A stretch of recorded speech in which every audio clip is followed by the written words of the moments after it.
Hi everyone. Before we get into this episode, we wanted to tell you what's to come for anyone who may feel triggered by conversations about suicide. There are no descriptions of self-harm and no visuals of self-harm. We do have a very frank discussion with suicide attempt survivors about their suicidal thoughts and how their attempt affected their lives. The episode ends with suggested methods for coping with suicidal thoughts and what you can do if you're concerned about a loved one. And with that, let's go bust some myths.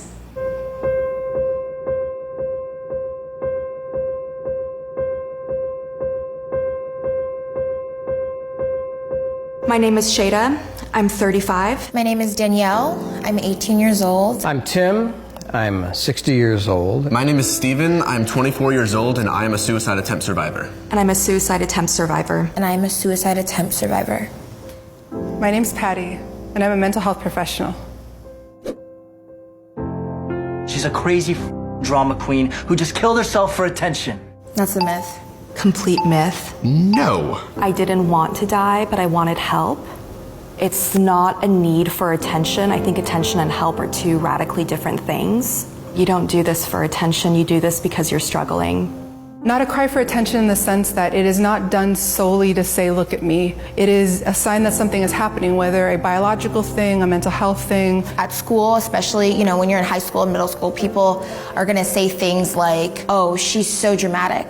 Oh, she's overreacting. She's so selfish. And it's just not the truth. Myth?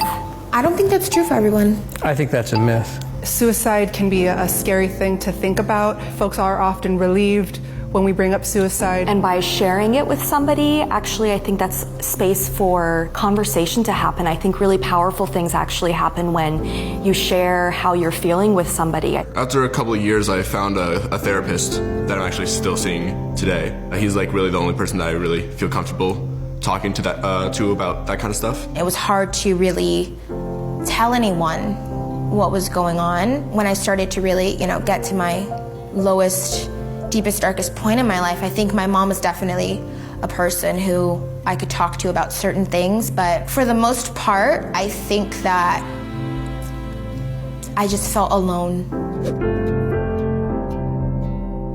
That is a myth. Big myth. A myth. That is true for some people. For some people, you can see a decline in how they're functioning and how they're feeling and how they're doing. It doesn't always come out in the beginning, or maybe even at all.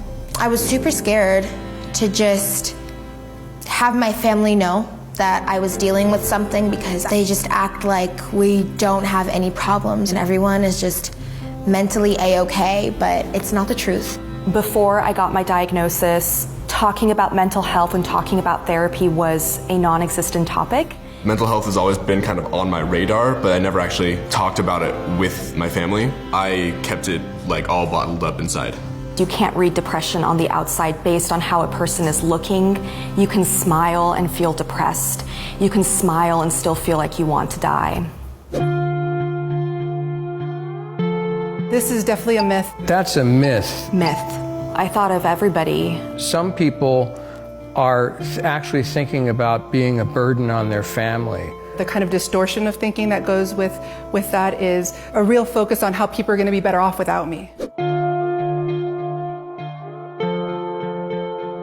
This is absolutely a myth. The discussion of suicide should be something that you feel comfortable to have with your therapist, something that you feel like you can discuss and understand what is the difference between suicidal thought and suicidal planning.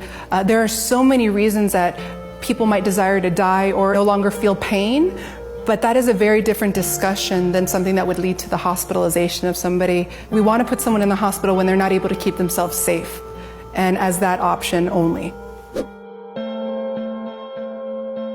Myth? That's a myth. That's a myth. Anybody can develop suicidal thoughts depending on their life situation. I think it'd be a really comfortable idea for folks to think that only a certain category of people feel like committing suicide or feel like dying, when in fact, this is pervasive, this touches everybody. No. Myth. I think that's also 50-50. It could be true for some people, and for other people, they're so thankful that they made it out alive because they weren't certain about it. I wasn't even 100% certain about my choice. When I attempted it, everything had just kind of piled up, and I wasn't in a state of mind where I was thinking things out. I was just kind of like, right here, right now, I don't want to be this person, or I don't want to be in this situation, and this seems like the only way I can get out of it. I think there's always some doubt. I think a lot of people sort of rehearse their suicides, and sometimes a successful suicide is just a rehearsal that went too far. I don't think so. Myth. That's a myth. I can attest to that. Once being suicidal in my life, and I'm still here, and I'm not suicidal anymore. In my case specifically, I still have the thoughts, but it doesn't mean that I want to act on it. After therapy, after self-love, after, for me at least, medication, not for everybody, I am no longer in that place. And it's like breathing again. The fictional show created a firestorm with critics saying it glorified suicide. I think that show is very raw and graphic, but this is the real life. This is what people go through, and it's hard. It's hard to be young. It's hard to try to fit in. Media coverage of suicide and suicidality and thoughts of dying, especially with like teenagers, it's brought up a really interesting conversation that I think was long overdue. And is it worthwhile to have the conversations and deal with the fear that it'll become pop culture, or do we not have the conversations and stay silent around something that is happening every day? That's the balance in my world. You know, that was the question that I was dreading because it's a heavy question. I would tell myself that perfection can kill you, and by that I mean if you hold everything in, if you smile instead of sharing what you're feeling, things build up and then they get too heavy to hold. I think I would also tell myself that vulnerability is strength, crying is strength, sharing that you're struggling is strength.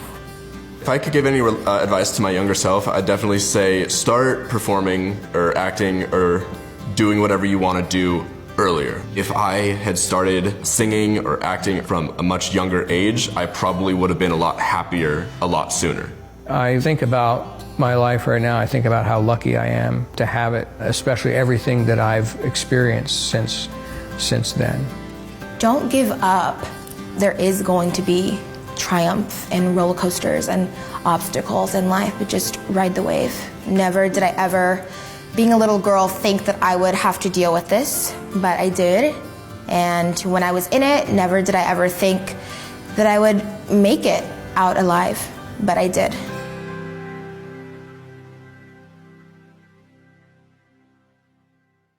If you think your loved one is suicidal or thinking about dying, it's really important to even ask directly, have you thought about dying? Have you thought about suicide? If somebody is having thoughts, that is something that can be talked over by a mental health professional. If somebody is having plans, that's something that should be addressed immediately. That's something where you can go to any emergency room and you can walk in and let them know that the person that you're with is having thoughts about dying and making plans to die, and they will help you.